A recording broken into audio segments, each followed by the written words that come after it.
Hi guys. இந்த உலகத்தில் எல்லாருக்கும் இன்பம் தரக்கூடிய ஒரு பொருள் இருக்குது. அது என்னன்னு தெரியுமா? கொஞ்சம் யோசிச்சு பாருங்கள். அது என்னவா இருக்கும்? பணமாக இருக்குமா? பணம்னு சொல்லலாமா? பணத்துக்காக அலைஞ்சு திரிஞ்சுக்கிட்டு இருக்கவங்க கையில் போயிட்டு ஒரு 10 ரூபா கொடுத்தோன்னா அது அவங்களுக்கு மகிழ்ச்சியை தரும். இதே வருமான வரியில் மாட்டிக்கிட்டு இருக்கவங்கள்ட்ட போய் ஒரு 10 லட்ச ரூபா கொடுத்து இதை நீங்கள் வச்சுக்கோங்க அப்படின்னு சொன்னால் அது அவங்களுக்கு மகிழ்ச்சியை தருமா? எரிச்சலை தான் உண்டு பண்ணும். அப்போது இனிப்பு சொல்லலாமா? ஆனால் சர்க்கரை நோய் இருக்கிறவங்களுக்கு வந்துட்டு இந்த இனிப்பு எந்த விதத்துலேயும் சந்தோஷத்தை கொடுக்காது. அப்போ என்னவா இருக்கும்? எந்த ஒரு வேறுபாடும் இல்லாமல் எல்லாருக்கும் இன்பம் தரக்கூடிய ஒரு பொருள் அது என்னவா இருக்குன்னு சொல்லிட்டு ஒரு மன்னர் கதை இருக்குது. அதை வச்சு நான் சொல்கிறேன். ஒரு ஊரில் ஒரு மன்னர் இருந்தார்.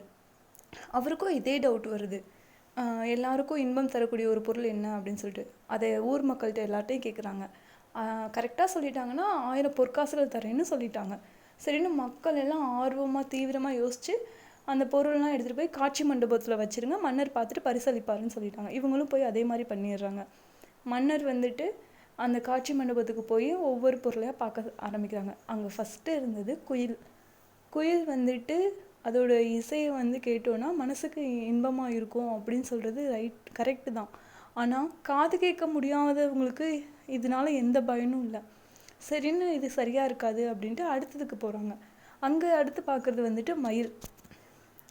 மயில் வந்துட்டு அதோட தோகையை விரித்து ஆடுறப்போ அதை பார்க்குறவங்களுக்கு இன்பம் தரும். ஆனால் கண்ணு தெரியாதவங்களுக்கு இதனாலையும் எந்த பயனும் இல்லை. அப்போ இதுவும் இல்லைன்னு சொல்லிட்டு அடுத்து போகிறாங்க. இதே மாதிரி வந்துட்டு இனிப்பு வகைகள், பலகாரங்கள், ஓவியங்கள், இது மாதிரி நிறைய எல்லாமே இருக்குது. அது எதுவுமே இவங்களுக்கு வந்துட்டு சரியான விடையாக தெரியல. லாஸ்ட்டாக போயிட்டுருக்கும்போது ஒரு களிமண்ணால் செஞ்ச பொம்மையை பார்க்குறாங்க. அந்த பொம்மை எப்படி இருந்ததுன்னா, ஒரு பசியால் வாடிட்டு இருக்கவங்களுக்கு ஒரு அம்மா வந்துட்டு அவங்கள்ட்ட இனிமையாக பேசிக்கிட்டே சாப்பாடு ஊட்டுற மாதிரி இருக்கும். அதுக்கு கீழே அந்த பொம்மை கீழே அன்புன்னு எழுதிருந்துச்சு. மன்னர் வந்துட்டு இதுதான் கரெக்டானது அப்படின்னு சொல்லிட்டு, யார் இதை இங்கே வச்சா அப்படின்னு சொல்லி கேட்குறாங்க. நான் தான் அப்படின்னு சொல்லிட்டு அவங்க வராங்க. 1000 பொற்காசுகள் எடுத்து அவங்களுக்கு பரிசு கொடுக்குறாங்க. இந்த உலகத்தில் எந்த வேறுபாடும் இல்லாமல் எல்லாருக்கும் ஒரு பொருள் இன்பம் கொடுக்குது அப்படின்னா அது அன்பு மட்டும்தாங்க.